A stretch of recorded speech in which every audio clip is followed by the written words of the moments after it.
Halo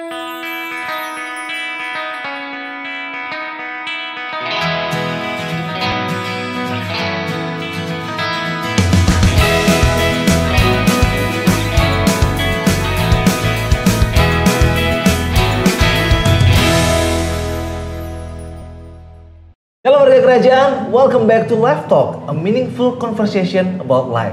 Dan kalau saya perlihatkan produk ini, udah pasti tahu ya warga kerajaannya, googling Heavenly Chocolate Bali. Ini satu produk yang udah viral banget, banyak banget yang suka. Tapi kayaknya warga kerajaan belum tahu bahwa foundernya adalah seorang anak yang cinta Tuhan banget, sayang sama keluarga, pokoknya kriteria jodoh paling top lah ya.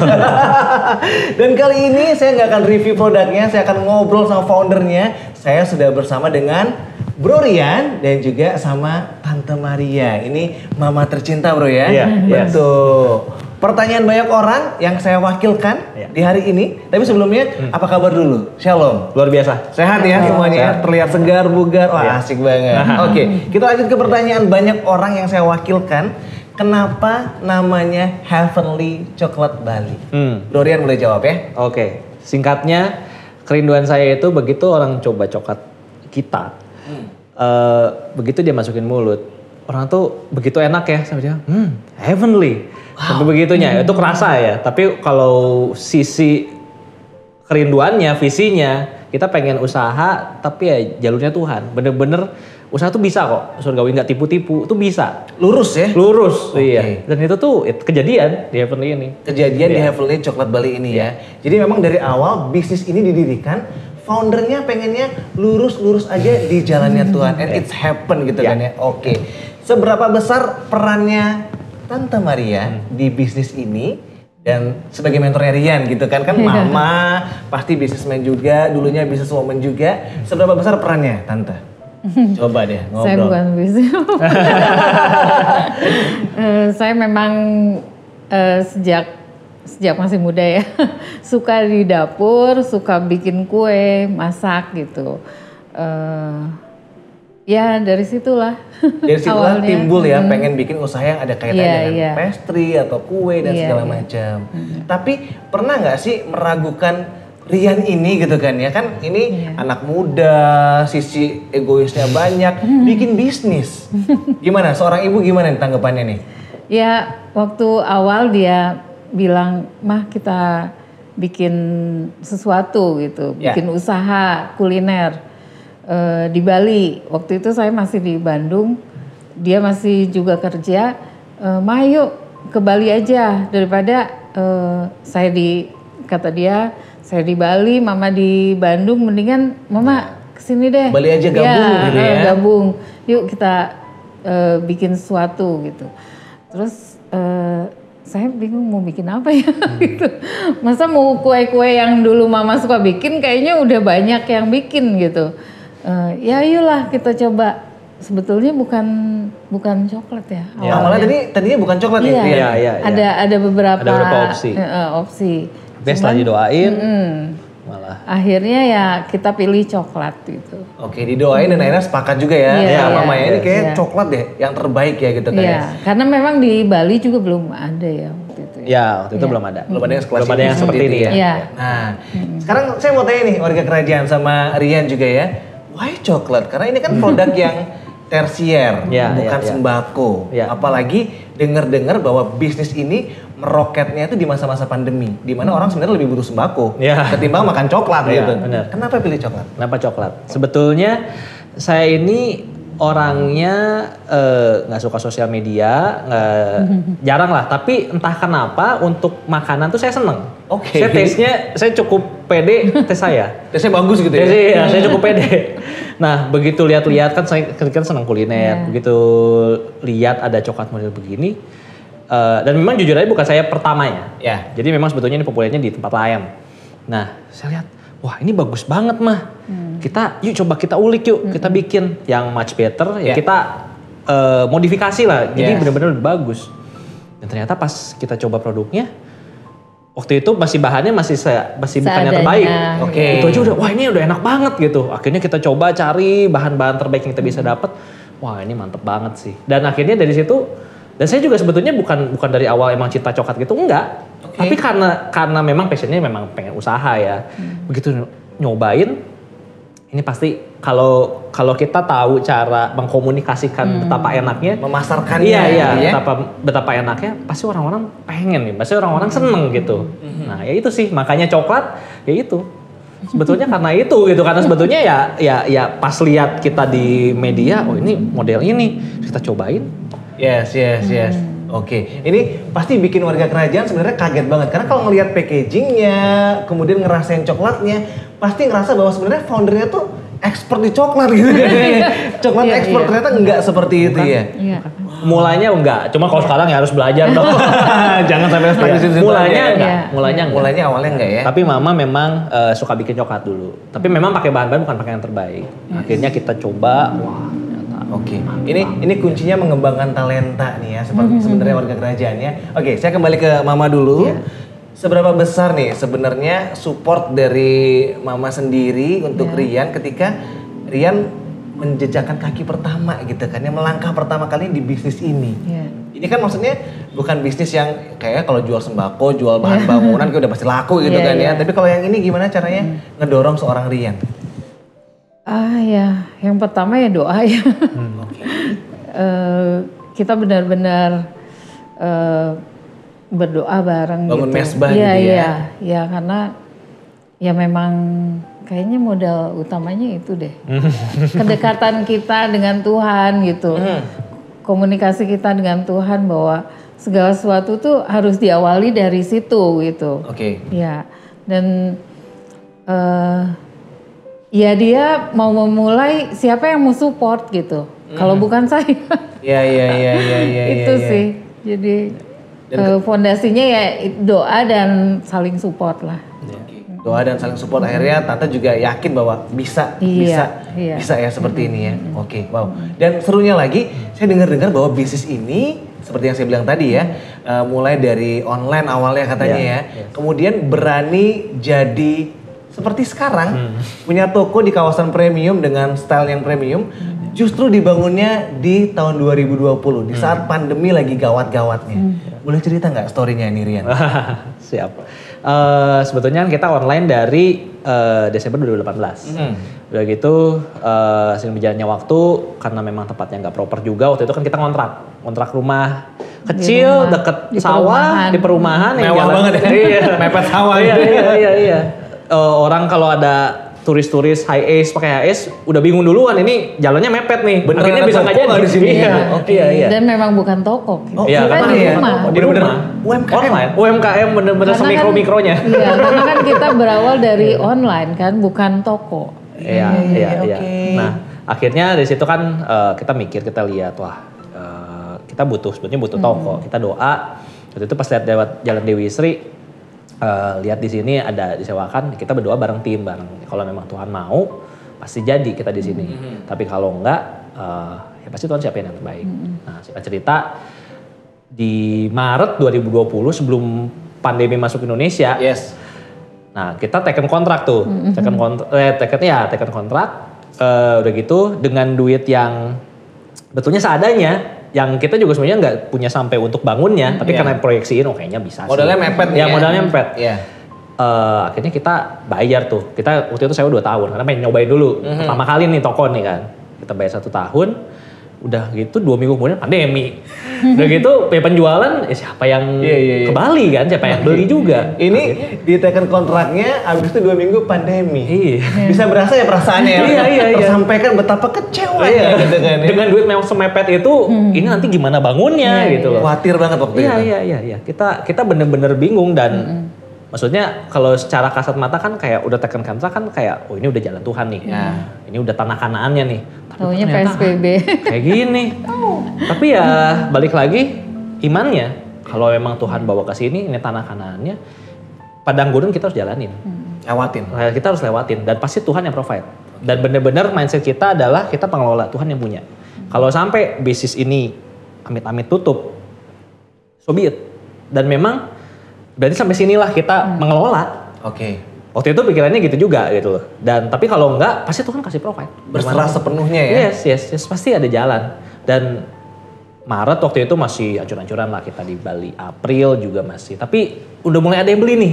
Itu juga saya udah bingung kenapa kok ada yang beli coklat kan. Karena semua orang mengikatkan ikat pinggang kan. Sembako doang belinya. Kita juga belinya sembako doang. Siapa yang beli coklat? Iya ngapain beli coklat? Kita juga bingung yang jualan. Coklatnya harganya juga lumayan lagi kan. Nah terus Tuhan terus kirim pembeli dari Mei. Mulai dikit-dikit naik Juli. Sampai kita rekor Oktober itu kita masih bangun ini. Akhirnya kan mulai ada tuh ada berkat, tapi terus dialirin buat dana ini. Saya proyeksinya juga, wah ini kayaknya susah ini. Maksudnya ini mepet banget duit kita untuk bangun usaha tuh nggak ideal banget gitu loh untuk memulai toko. Jauh dari sempurna. Jauh dari sempurna banget, mepetnya mepet banget gitu loh.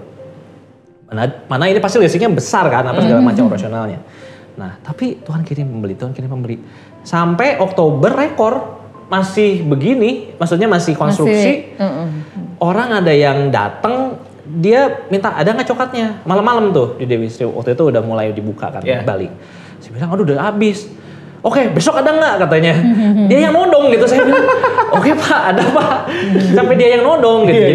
Jadi bener-bener ya berkat Tuhan yang kasih dan ya puji Tuhan 7 November kita cobain Sop Opening. Waktu itu pikiran saya juga kita juga kurang persiapan juga gitu loh untuk buka karena satu dan lain hal. Ini ada yang datang nggak nih? Ternyata luar biasa. Pikir oke lah sehari 2 aja deh yang datang yang beli aja udah luar biasa deh. Udah luar biasa deh. Itu kan pandemi juga.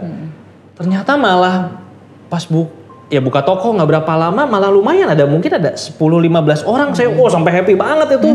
Wow, ini soft openingnya kayak gini.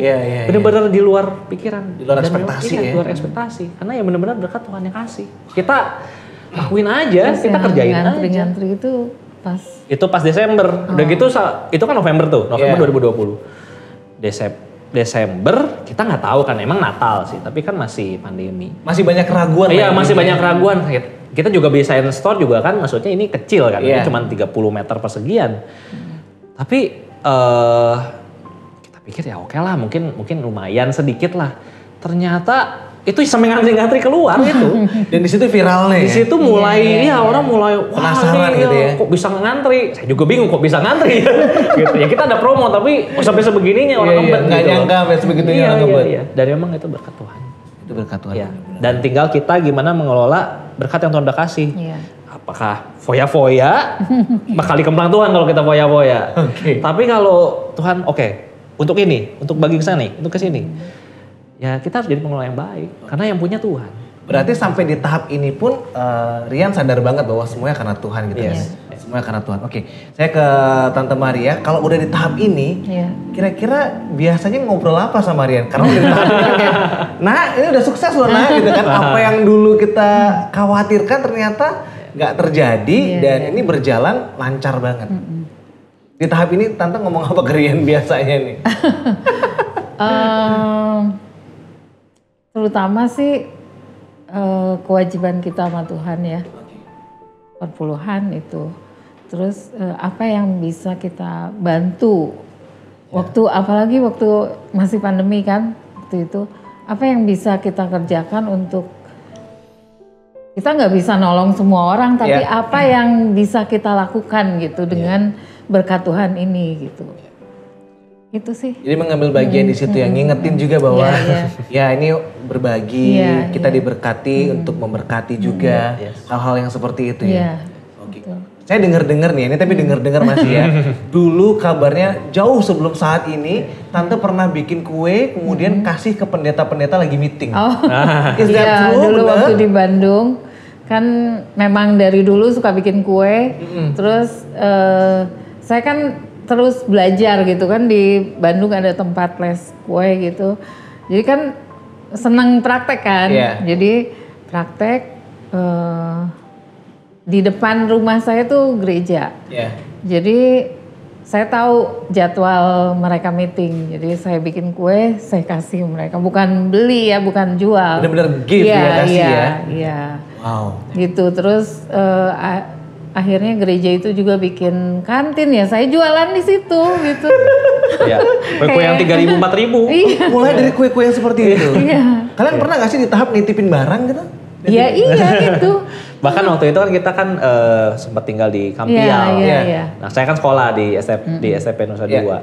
Nah untuk menuhin kebutuhan hidup karena kita memang sulit waktu itu posisi ekonominya. Mama bikin kue malam-malam subuh-subuh jam nggak tidur itu semalaman. Nggak tidur semalam bikin kue.